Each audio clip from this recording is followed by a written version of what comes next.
Eman Stories.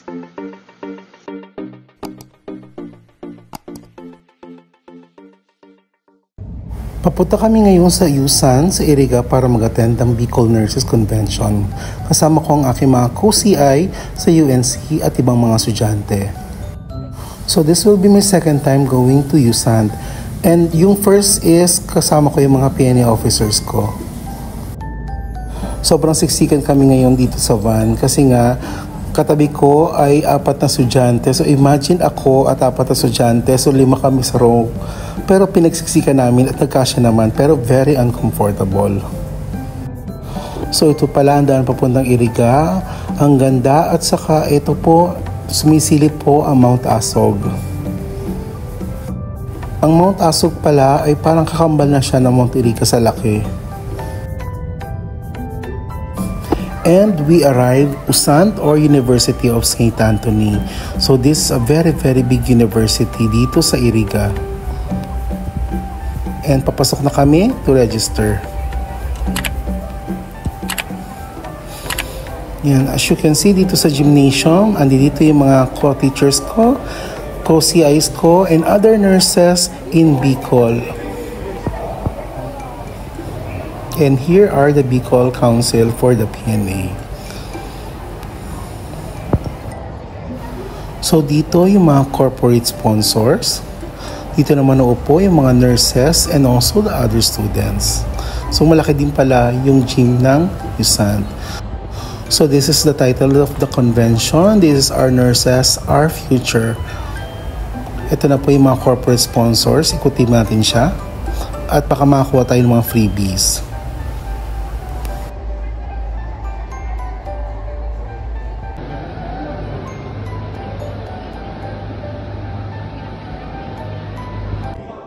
At pumasok na yung mga PNA Bicol chapters.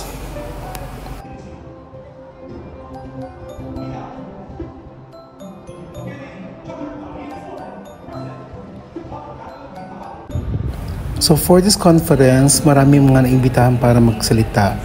So we really enjoyed all the topics that were discussed here.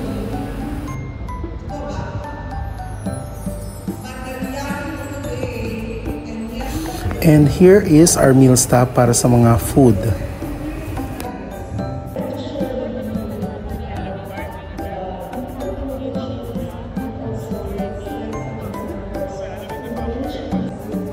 Okay, first food of the day. So meron tayong pansit and toasted bread.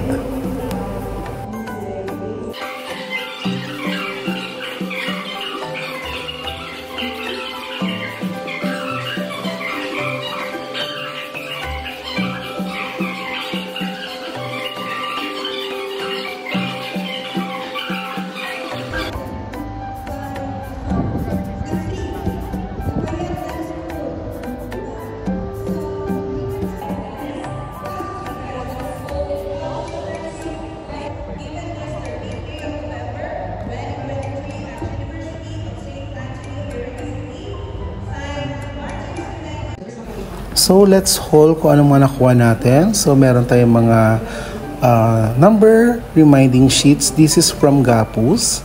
This is for free. And then another from Gapus din. Ang gaganda ng mga laman niya. Pwedeng for reviewers sa mga nursing. And then may mga gamot. Gamot pa rin.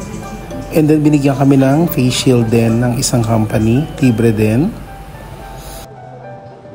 And bumili din akong book from Carl Balita. So, dalawa siya. So, this is supposed to be 550 pero discounted na 500. And then, ito pa yung mga gamot. Ito ininom ko na. And lunch break.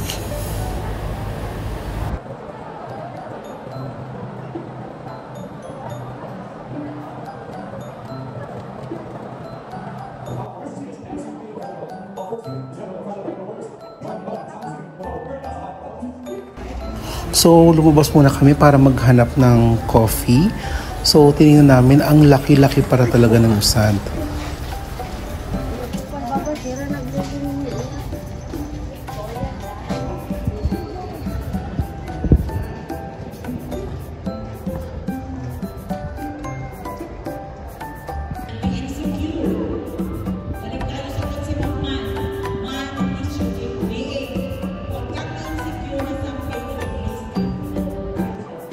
So last snack is sandwich and meron din binigay na iced tea.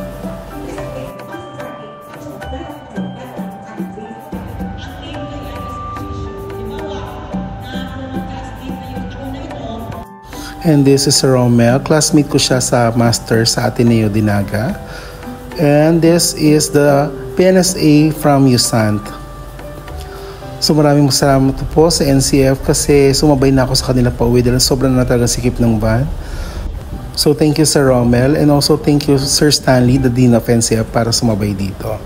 So that's my video for today. Thank you very much for watching. I'll see you again on my next video. Bye-bye! Eman Stories.